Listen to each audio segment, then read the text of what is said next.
Okay, so sourdough is a work of love, of patience. It takes time. It's an experiment. That's why I love it.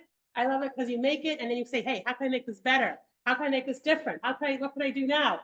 And you just like get caught up in the whole experiment of it that you just like can never like stop making it. It becomes like an addiction almost.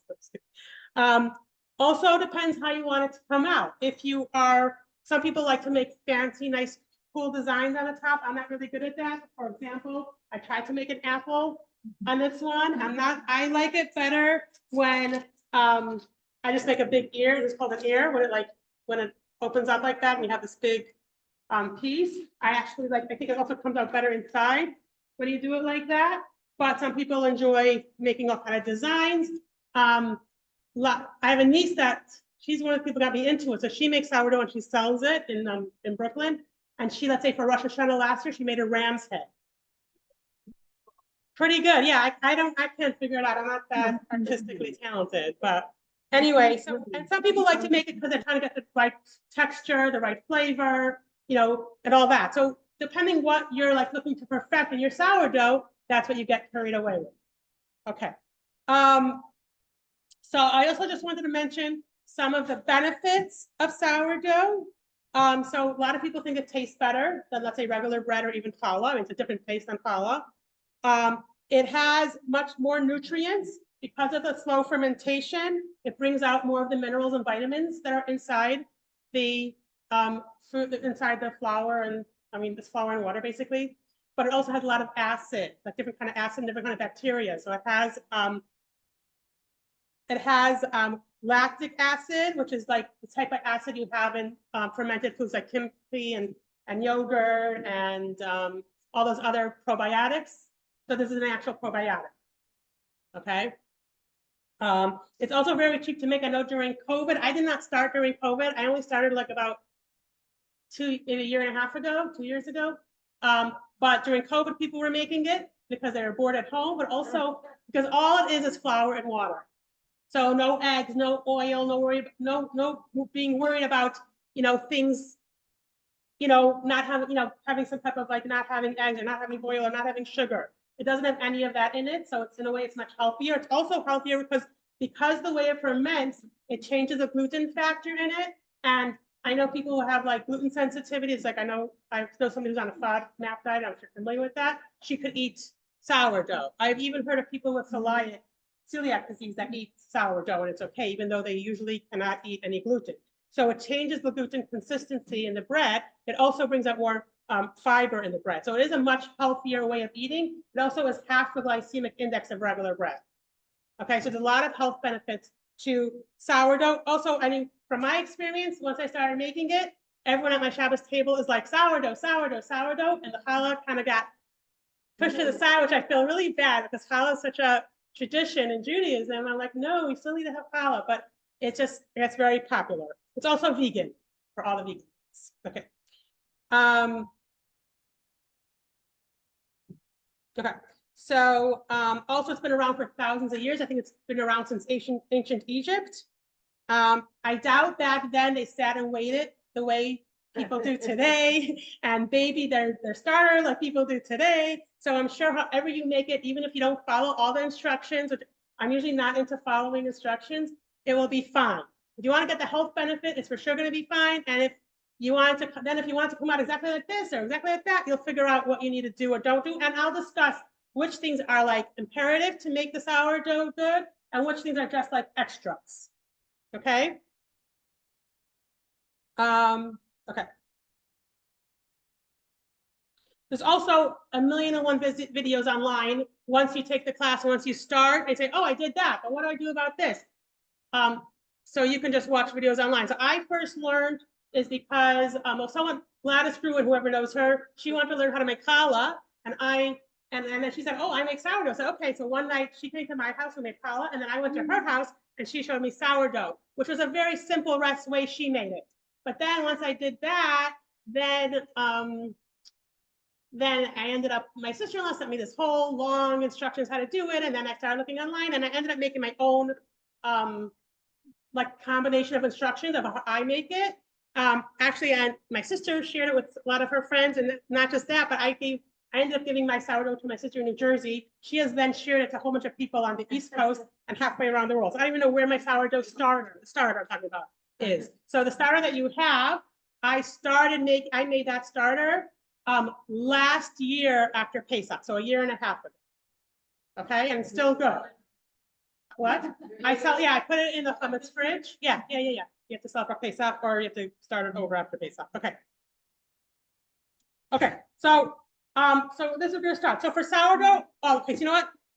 I want to give out these papers, but really don't put them away so they don't get dirty. I want you to follow it now, but when we make the sourdough, I don't want them to get dirty, so you'll have it. Okay, so if someone could pass them around.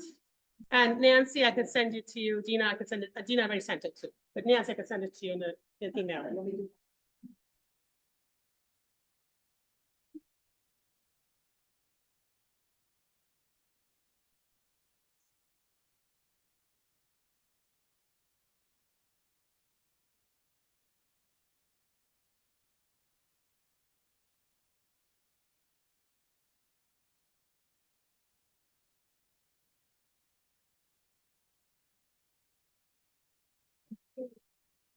Okay.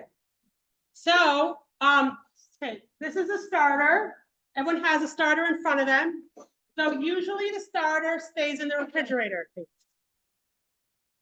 Okay, it stays in the refrigerator. When it stays in the refrigerator, it's sleeping. Okay, sleeping.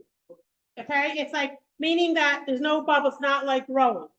Okay, even though a lot of times I look in the fridge, I see it still bubbling a little bit. But obviously at a much lower pace than if you were, if it was out of the fridge. Okay. So when you want to make your sourdough, you need to, first thing you do is think in advance. Okay, so you take your starter out of the fridge and you're going to feed it. When you need to add a little bit of flour and water to it to wake it up.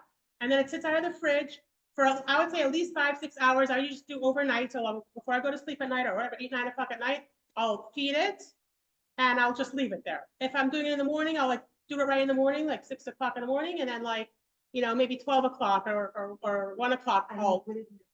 No, once you feed it, you leave it out.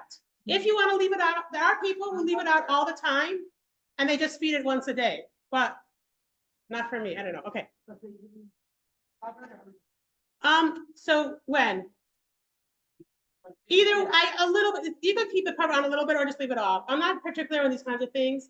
It definitely should get air because it's getting the air, it's getting the bacteria from your home, and that's how it's building. It's how it's growing. And it says that everybody's house is going to be different. So the starter in your house might be a little different than the starter in my house. Now you're going to have some germs, some effects from my house now when you go home. But it basically everyone might be a little bit different. It might have a little, sometimes there's liquid on top. I forgot what the liquid is called, but it's all fine. As long and it's going to smell like fermenting food. There is sometimes there is. Okay, yeah. So on the paper, and I'll tell you, this basically is when you wake it up, the ratio is like this. It's 2 to 6 to 6. Oh, sorry, 1 to 3 to 3. So basically, I put 2 ounces, and I do all ounces, no grams. I'm American. Okay, so I do 2 ounces of starter. It's on the paper, but you can write it down. 3 ounces of flour and 3 ounces of water. Sorry, 6. Sorry. Times 3. Sorry, 6. Thank you. 3 times the amount of what the starter is. So 3 times the amount is 6 ounces. 6 ounces of flour, 6 ounces of water. So whatever you're doing, you need to triple that, double or triple that. So however much starter you start off with, you double or triple that of flour, double or triple that of water. Okay. So and there's different people who have different recipes for the starter. I usually use a different one, and I changed to this one. Yeah, that's a big problem of sourdough. If you're Jewish, if you're Ashkenazi Jew, and you learn never throw anything out, it's very hard to deal with the extra starter because other than your fridge starts to get full of like 25 jars of these, and you're like, oh no, what do I do? So there are tons of recipes you can use it in, or you have to throw it out. Yes, or you could be making bagels and muffins and bread. I mean, not bread, but like pancakes. Sometimes.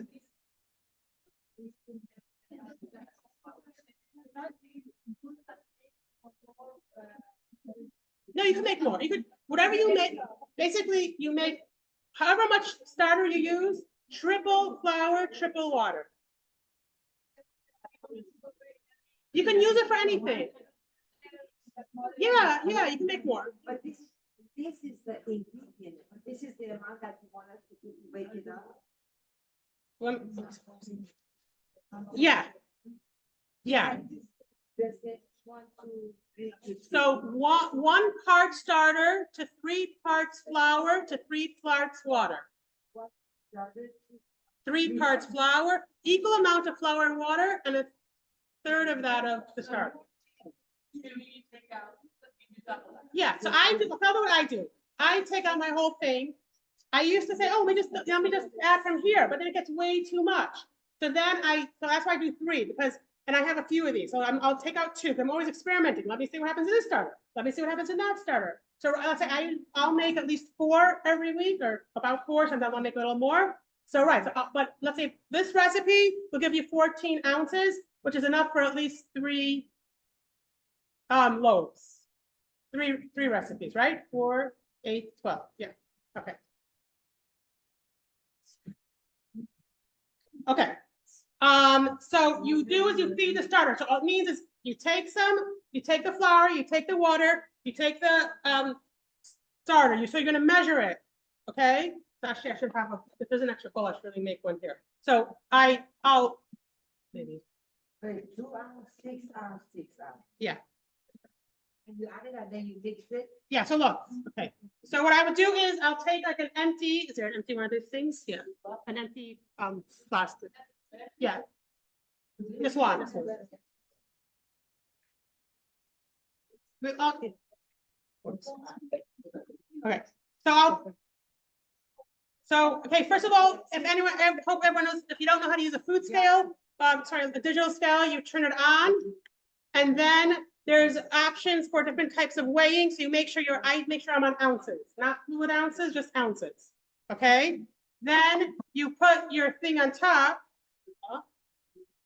You put your thing on top and you tear it. Again, yeah, I'm going to show everyone how to do. Don't do anything now. Okay. You can always take the gloves later. We're not touching food until I'm all done. Okay. So now I have 0, 0. So I'll take 2 ounces of this. I'll make 2 ounces of this. I'll pour it in here. I'll make sure it says 2. If it says 2.3, I'll take some off. Okay, so I'm gonna get exactly 2. Then if I'm sorry, I'm gonna start to add the flour water directly in there, but you shouldn't. I mean, I usually don't, but sometimes I do. I'll take an empty thing. I'll measure the water to 6. I'll pour it into the starter. I'll measure the flour to 6. I'll pour it in. Then I have it all here, and I'll mix it, and I'll leave it on the counter. Okay, got it? That's the starter. Okay, now you forget about it. Go to sleep, go do what you have to do. 6, 7, 8, 10 hours later, you come back. Okay, as long as I would say within 24 hours. But you come after you add to it, after you do that, after you mix it up. Wake up, you're gonna wake this up. Yeah, so we just did that. So we just did that. Oh, to wake up, you have to do 2 ounces, 6 ounces of flour, 6 ounces of water. It's all in here. And now you just let it sit. Now it's waking up. And then you're going to see it starts to get bigger. It starts to get bubbles. It starts to, it changes a little bit. If you leave it, sometimes it will overflow. Okay, it will go all over your counter. Okay, so there's your starter. Once you, okay, so that's, let's say we do that. Let's say for me, I'll do that Wednesday night. Thursday morning, I'll start to make my dough. the night before. Yeah, or if you want to do it in the morning and then do it in the afternoon, and make the bread in the afternoon, that's also fine. Okay. Okay, so now, and also the water that you use for the starter and for the sourdough, don't use hot or warm water. Just use either room temperature or cold. So it's not like challah yeast where you need warm to start it up. This is a slow fermentation, so you just want it to be room temperature or cold. And if you want to be really concerned about things, you can use like filtered water or let your water sit so the chlorine or whatever's inside your water doesn't like affect the bacteria. I've done both ways and I didn't see any difference, but I leave it open. No, leave it open. Either You could cover it maybe slightly, but don't, I wouldn't close it all the way, because you want it to, yeah, you can use plastic. Yeah. Oh, I have both. I have both and no Yeah. difference. You can use glass, you can use plastic, no difference. So it's good to get a mason jar. You could, you don't have to. For the last, it gets very dirty and yucky, so we just throw these out, but you could, yeah, you could get a mason jar, then wash, then it gets all crusty and hard, you have to like empty it, wash it out, like peel it off. And, you know, it's like you're making, making a cast almost. You could leave this in here, it's totally fine. I've had this in here for weeks or months. I don't know. Okay. Okay, so now, where were we at? Sorry. Okay. Okay, so now it's the morning and you want to make your dough, okay? So you'll make sure you have a bowl. You'll make sure you have your starter. You make sure you have flour. You make sure you have water and salt. Okay? And your scale, okay? So, okay, so I don't have a spoon here. Thank you. Okay, make sure everyone else has that. That's fine. Okay. Okay, so I spoon out 4 ounces. Oh, can you see? I spoon out 4 ounces of starter. Actually, I like to start with water first because then it kind of like does, the starter won't stick as much.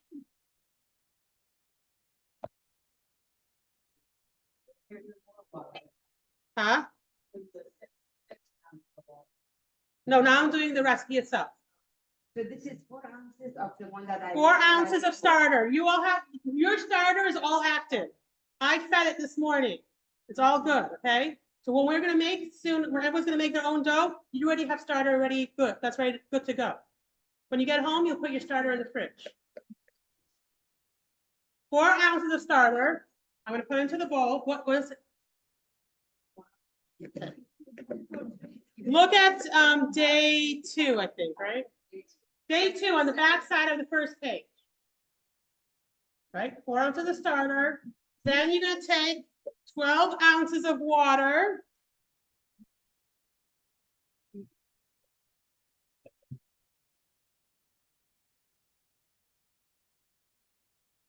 Get it over 4.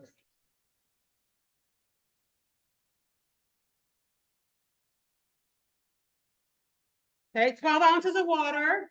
I'm gonna add it to this, to my 4 ounces of starter. And then 20 ounces of flour. So I'm just gonna show you. I usually use this flour. I found it I tried it, people said try it with bread flour. I tried it, it works really well. But you could technically use regular flour too. When I first started making it, I used regular standard white flour, okay? 20, because now I'm making the recipe, not the starter. That's if it's we're making a starter, so we're feeding the starter. Now we're making the dough. Now we're making the dough, okay? Scales have ounces for what? No, don't do, just do regular ounces. Does it tell me? Yeah, yeah, I'll show you. You all have a scale on your table and I'll show you there, okay? Not fluid ounces, regular ounces, but don't do it yet. Don't do, guys, wait, let me show you everything and then you'll make it your own.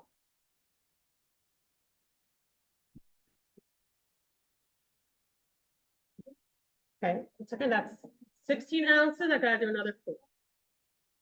You have to do 20 ounces, yeah.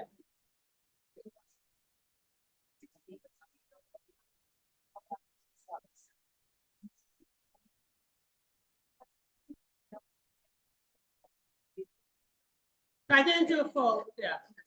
Okay. Then you need salt, and the salt really makes a big difference. You just need a 3/4 of an ounce, or like, so between the 7 and the 8 of salt. So don't get caught on the phone or get caught dreaming about something, because what happened to me last night or yesterday is I think I ended up putting an extra thing of flour into my sourdough. Then I had to try to like figure out how to even it out. But it still came out because I guess people are eating it. Again, if you make mistakes, it's okay. It's okay, so you put the flour and then you put Flour, yeah, so we have starter, water, flour, and salt, and then we mix it, but we're not gonna mix it like knead it and get it like a challah dough. We're just gonna incorporate the ingredients, so they're not, so the flour is not dry. You get, all the flour should be as wet as it can be. Did you measure the? Yes, I measured the salt. You have to use it before the- If you make, about 4, I would say about 4. 4 ounces of starter, enough to Yeah. take out. So, no, to make challah, you need, I think, about 3.5 pounds. 4.5? Huh? No, to separate, you need 5. Less But than to 5. just separate that, I mean, to separate that, drop it in. Okay, so I'll tell you, so when I make 4, I use over 1 of these, so then I make a bracha. 3 is still questionable. You For take, but you that- don't make a bracha, You make all of that? usually, yeah. And that's Okay, it. so I just get it that the flour should, and I don't know why here, it's very interesting, because at home, it's usually more wet and it's not so dry, but here when I'm making it, for whatever reason, it could be the, I don't know, the weather or what, the flour is much more dry, so I added extra water. And actually, actually, the people who are like more expert in it, when they start perfecting it, the higher water content of the bread, the fluffier and softer it's gonna be. Yeah. So if you could figure out how to make, like, there's people who sit and measure hydration, like, oh, this percentage hydration, that percentage hydration. So a little extra water is better than a little extra flour, okay? But you don't want to get too sticky. Okay, that's okay. So sometimes it might be very sticky. Again, I tell you, it's worse than challah. Challah, I don't get dirty at all. And sourdough is always a very dirty expense. Okay, so that's it. I made my basic dough, okay, but we're not done. A lot more. Yeah, that's too easy. That's too easy. Okay, so now what you do is you're gonna either, I don't cover it because I told you, me, I don't cover things, but you could cover it. If you cover your challah usually, like you cover with a towel or a plastic wrap loosely, and you wait 45 minutes. I put the timer on my phone or my watch, 45 minutes. And after 45 minutes, we do something called stretch and fold. Now, if it's 40 minutes, it's okay. If it's 35 minutes, it's okay. If it's 50 minutes, you know, you can't always rule your life exactly around the minute that you're gonna make sourdough. You do your best, but you can't always do everything. So I'm gonna show you this. So stretch and fold is like this, okay? You, yeah, it becomes like this. No, so this dough looks terrible. In 45 minutes, it will look a little bit better. You're gonna stretch and fold it, and then by the next time you look around, it's gonna be even better. Every time you stretch and fold it, every time you wait, the longer it becomes more incorporated. It becomes smooth. So even though this doesn't look so good, huh? I'll tell you. Just until, like, you do your best to get the flour. This is a little bit too dry, so I would just add more. Literally 3 minutes, not even, okay? Okay. So now, so I'm just gonna show on this one.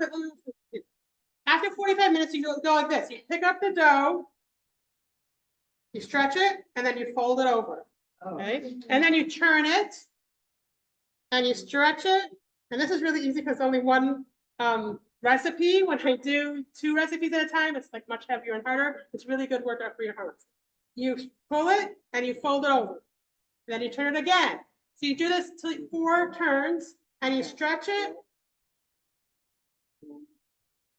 And sometimes I get really annoyed, like this. I don't know if you're supposed to, but that's okay. If you do it, how many times? 4 So, times? yeah, so 1 on each side basically. And then you just leave it and it becomes more incorporated. Okay, then you set your timer for 30 minutes. This is all on your papers, okay?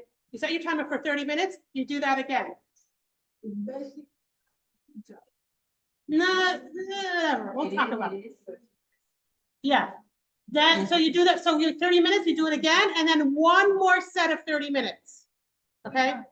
Huh? Yeah, 45 minutes is once and 30 minutes is twice. So it basically ends up being 1 hour and 45 minutes, but between the time that it takes to do it is a little bit more than 1 hour and 45 minutes. Now, if you don't do that part, it's not the end of the world. You still will have sourdough. It might not just be as fluffy as you would want it to be if you want it to be very fluffy. So even if you don't do the stretch, or you don't do it exactly at the right time, or you only do 2 of them, I sometimes only do 2 and not 3. And I never noticed the difference between doing 2 and 3. But if you want, and then there's people who say, no, you gotta do it this every 15 minutes. So there's so many different rules out there, so many different ways of doing it. This is the way that I learned and figured out and works for me. Okay, so you're gonna go online after you get home, and someone will say you have to do it every 15 minutes 5 times. You have to do it every this. But when you make 4 times this, you do it, because it should is heavy. So you do it two sets at a time. Yeah, I do 2 and 2, yeah. Okay, fine. So after you do all your stretch and folds, you're gonna cover it and leave it on the counter for 3 to 5 hours. Okay? Now, there is an idea that it shouldn't get too long and that it shouldn't be too short. And there's people who scare you and say, oh my goodness, if you do it an extra hour, you're gonna kill your whole dough. You do it too little, you're gonna kill. You know, you can't make yourself crazy. Let's say sometimes I'll leave it 6 hours, 7 hours. It never didn't come out because of that. And if it maybe it's a little bit like more like this or a little whatever, unless you're trying to be exactly perfect, then be very worried about doing it exactly to the T. I do try to do 5 hours. I've tried less and it never really worked so well. So I usually do for sure 5 hours. That's me in my house. My house is a cold house. Like it feels cold. I mean, I hope it's not a cold home. Okay. Okay. Now, after you do that, guess what? You're not done. You're going to do the shaping, okay? For the shaping, you're going to take your dough, you're going to fold it in half, okay? I just like make a V, which is not really a V because it's round. But you fold your dough in half, and then, I don't know if you could see, but you basically put the fold side down, like the open side down, and you roll it on the counter like towards you. Put it away from you, roll it towards you. These things you can see. Okay. You guys could see? So you go like this. Not working so well because it's on plastic, but you kind of make sure it's getting tucked under and rolled under. You roll, pick up and roll, okay? Do it 2, 3, 4 times, and there's your sourdough loaf. If you want to add flavors, I don't add flavors. If you want to put in sun-dried tomatoes, olives, rosemary, I don't know what, I think it's a good time to put in, but when you did that fold, when you do this part, not after, okay? You could do it then too, but it would be very inside. If you want more like just on the top, I would do it around now or like right before you do the V fold. Show me the fold at the top. I'll try, okay? So you fold it in half, and then you go like this. So you're like kind of tucking it under, letting the dough stretch, the outer layer of the dough stretch, and like kind of like 3 times, 4 times. Okay, and you leave it on the counter again. And again, cover it or whatever, and leave it there for about a half hour to an hour, 30 to 60 minutes, okay? So that whole process where it's sitting on the counter for 5 hours is called bulk fermentation. And that's where it's like really growing and everything's working and all that kind of stuff. You cover it. Yeah, you cover it with a paper towel, with a towel or something. Okay. After those 30 to 60 minutes, you take it and see those baskets on your table, the bannetons? Yeah. You put it, so it was on the counter like this. You put top side into the basket. Okay. And you then for sure I cover it with a saran wrap, or someone taught me a cool trick. You take shower caps and you cover with a shower cap. Oh, same time. And you put it in the fridge. Okay, this is also important to keep it in the fridge. You don't have to, but it ferments very slowly in the fridge too. If you want, instead of a plastic wrap, it's really easy to use a shower cap. And then I started using a shower cap over my scale because otherwise it gets all filthy and dirty and gross. But plastic wrap also, sometimes do plastic wrap, sometimes parchment paper, just to like shouldn't get so dirty. Your counter doesn't get filthy. Yeah, okay, Ziploc, anything. But when you're putting in the fridge, you don't want it to be tightly closed. So a shower cap still is loose, or a plastic wrap is loose, or a Ziploc that keep open, whatever it is. You put it in the fridge, like overnight. I would say about 15 hours. I think I don't know if I wrote that on there or not, but it doesn't have, it could be longer. I wouldn't do too short. Like some people, there's this guy that I watched, and he says he sometimes leaves it there for a few days. It still work. So it's going to start on Wednesday night. Yeah. Okay. So you put it in the. Yeah. I'll tell you what to do. Yeah. Okay. You ready? Everyone's following? Am I getting boring? No, boring. Okay. So when you're ready to bake it, this is what you're gonna do. When you're ready to bake it, you're gonna take, okay, who's a Dutch oven? Anybody? Okay, I'll tell you if you don't, but I'll tell you if you do. The reason that you have the Dutch oven, the point is that you want to get a really crusty, crunchy top. If you don't care about that, you don't need the Dutch oven. That's what the Dutch oven is for. Because what happens is when you put your bread inside of here, it creates steam. The steam gets trapped inside the pot, and that creates the crunchy outer layer. Okay? There are other ways to do it. It's best, easiest, especially for a beginner, to do with the Dutch oven. I started trying to do it without the Dutch oven. It doesn't come out, this is without the Dutch oven. I don't think it comes out as good, but also I bought a special thing to put on bottom that helps retain the heat. It's called a pizza steel. It's a steel piece or like a pizza stone type of thing. A hot thing that something's going to stay hot for a long time in your oven. But if you try to do it without the Dutch oven, you need to make sure there's a lot of steam in your oven. The way you do that is, number one, don't put convection out. What? Don't put convection. If you have convection oven, don't use convection. Number two is you need, like there's one of the ways to do it is like you put a pan on the bottom of your oven, make it like when you turn the oven on, and you're preheating the oven. So either with the pot, if you're using the pot, you're not using the pot with whatever you're going to bake it on, and an empty pan on the bottom of the oven, only if you're not using the Dutch oven. Okay, or should I say one and then I'll say the other? No, I'll tell you two. Okay, yeah, let me tell you just the pots. And then afterwards, if people want to know how to do without the pot too. Yeah. So basically, you put this in the oven before you turn the oven on. You put the oven on to 500. Nothing's inside, it's empty. You let it sit till the oven gets to 500, when it's totally preheated. 500. Bake. When it gets to 500, you're gonna take your dough out of the fridge. It was in the basket. You're gonna flip it back over. So now the round side's gonna be up, like how it was sitting on your counter fermenting. And you're gonna flip it over onto a piece of parchment paper or silicone. Okay? So Rena, silicone or parchment paper. Okay? You're gonna take a razor, a knife, or anything. This is called, I think the fancy word is a lame. And you're gonna cut a you can do whatever you want on it, but you need to have one good deep cut across the bread. So you could do like a X in the middle, but I started just doing one on the side. And I don't know why exactly, but it does the best is to be a 45-degree angle when you're cutting it. So this shouldn't be straight. It should be at 4. No, this is a razor blade. So you can just take a razor. You don't need this whole fancy thing. Then I use a knife the first few times, but anything sharp, you're gonna give it a good cut. A gash, basically, across the bread, or like if you want to do the fancy things, basically the deeper you cut, the more separated it's going to get. The lighter you cut, it's more just going to be a little design. Okay, so like if you just do a little thin little cut, you might have a cute little leaf. Again, I'm not the artist when it comes to this, but the main thing is you need to have at least one good cut, either on the side or across the top. You need to have one good cut. Okay. You cut that. As soon as you cut that, you take a parchment paper, put into your hot pot. Remember, it's hot. It was at 500 degrees in the oven. It's very hot. No oven mitts are good enough.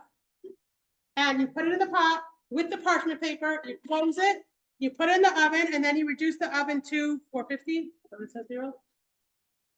So you reduce the oven to 450 once it's in there. You leave it in the oven for 30 minutes. This is all on the paper. You leave it in the oven for 30 minutes. After 30 minutes, no, as soon as you put this in the oven. Huh? Reduce it to 450 and and then you put on your timer for 30 minutes. Then after 30 minutes, you take off the cover, but you leave the pot in the oven with the bread, because that was how much time you needed for the steam to create the crust on the outside. By that point, when you take that cover off, you're going to see if you got that ear, that cut, if you're cut through. Okay, if you're cut through, that's good. It means that inside the bread, it's expanding well and it's getting nice and fluffy. Sometimes it doesn't really, the cut, you do it, but it's kind of like lame, it's kind of flat. It means that either your bread didn't ferment enough, or maybe the oven wasn't hot enough or was too hot. I don't know. No, so after you take the cover off, you put it, keep it in the oven for another 15 minutes. Okay, so total 45 minutes cooking time. 450, just leave it at 450. Okay, after those 15 minutes, you take it out of the oven and you have your sourdough. Now, I didn't say it's like this one, if you see the flour on top, it just maybe gets a fancy effect, or some people think it's gonna protect it. I don't know. I don't see a real use for it, just for maybe looking more rustic. But I've been seen to use rice flour as opposed to regular wheat flour. That way the bread doesn't get dried out. I guess that kind of stays separated, doesn't like become dry, doesn't get Not in the dough. on top of the dough. If you just want to have it before you would, drop it or you? I kind of a little bit of both. I throw it on and maybe, but it's before I make the cut. So then when you have the cut is clear and the top is floury. You could, I just do it afterwards. I just do it when I put on the parching paper. It doesn't stick to it. No. Good question. Okay, I know for sure there's people who use all kinds of flours to make sourdough. When I was learning about it, it says like don't do too much because you have to change the whole ratio. Like, unless you find a recipe that will give you the exact ratio, how much water, because whole wheat flour is definitely much heavier than regular flour, and then you need a different amount of water to put in there. So even for this recipe, you could put a little bit, you could exchange a little bit of white flour for the whole wheat flour, but I wouldn't do a lot, only a little bit. Okay, and that's it. Then you have your salad.